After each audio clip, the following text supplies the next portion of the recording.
Allez, c'est parti pour l'année personnelle 2.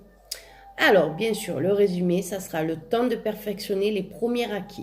Il faut compter avec les autres, coopérer, se faire aider, le temps pour s'occuper des détails, épargner ou se marier, dualité dans les relations, des amis, mais éviter de leur faire confiance aveuglément. Vous avez bien compris que le 2, c'est ce qui concerne, ça va être le plus qui concerne, c'est la dualité, ou être deux, ou être plusieurs, ok? Donc, c'est parti. Le plan sentimental, bien sûr. On va commencer par le plan sentimental. C'est une année placée sous le signe de la dualité, comme je vous ai dit, les liaisons sentimentales, les mariages, ententes, mais aussi les conflits, les critiques et les divorces. Néanmoins, cette période est généralement positive et vous pourriez compter sur des relations favorables avec les femmes ou les gens cultivant la gentillesse. La vibration 2 met en avant l'intuition, la réceptivité et disponibilité. Il ne faut surtout pas hésiter à bien écouter votre inspiration et à cultiver cette sensibilité. Il faut accepter pendant cette période des rôles plus en retrait.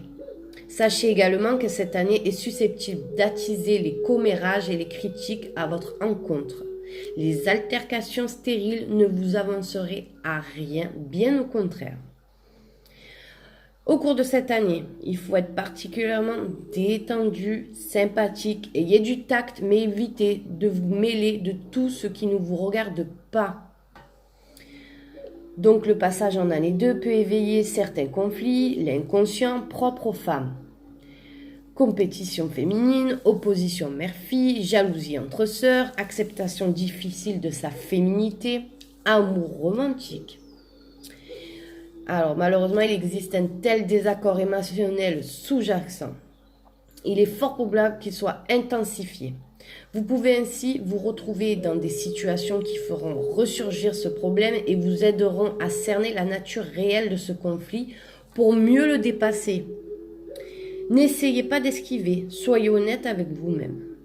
Il s'agit de mûrir, de vous épanouir au niveau de votre expression affective et non pas de vous laisser submerger par vos émotions et ni de refouler vos sentiments.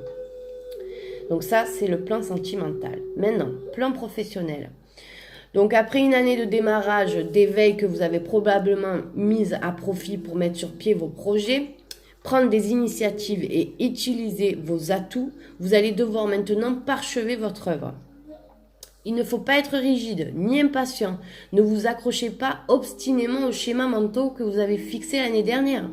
Sachez vous adapter. Il pourrait être utile de s'effacer un peu, de regarder les autres, de s'inspirer de leurs idées, de laisser les choses venir à soi par coopération. Écoute et consolidation sont les mots clés pour cette année. Donc, fréquentez les gens qui pourront vous aider, assouplissez vos relations. L'an dernier, vous avez dû avancer seul et retrouver votre autonomie. Cette année est tout à fait indiquée pour le travail en équipe, les nouvelles rencontres, la collaboration et les contrats.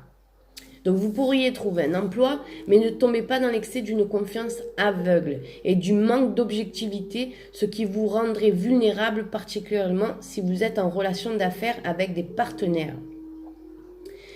Tâchez de vous entourer positivement et méfiez-vous du sentiment de doute qui pourrait saborder votre confiance et vous faire abandonner vos projets. Voilà pour le plan professionnel. Maintenant, plan santé. Alors, votre équilibre émotionnel sera votre point faible. Possible excès de sensibilité. Fixez-vous certaines limites à ne pas franchir. Relaxez-vous, extériorisez-vous par le sport. Ne laissez pas s'installer des tensions internes qui pourraient perturber votre digestion ou mettre à mal d'éventuelles interventions chirurgicales. Pensez à boire régulièrement et éliminer vos toxines. Voilà pour l'année 2 en 2020. On va continuer avec l'année 3. Merci.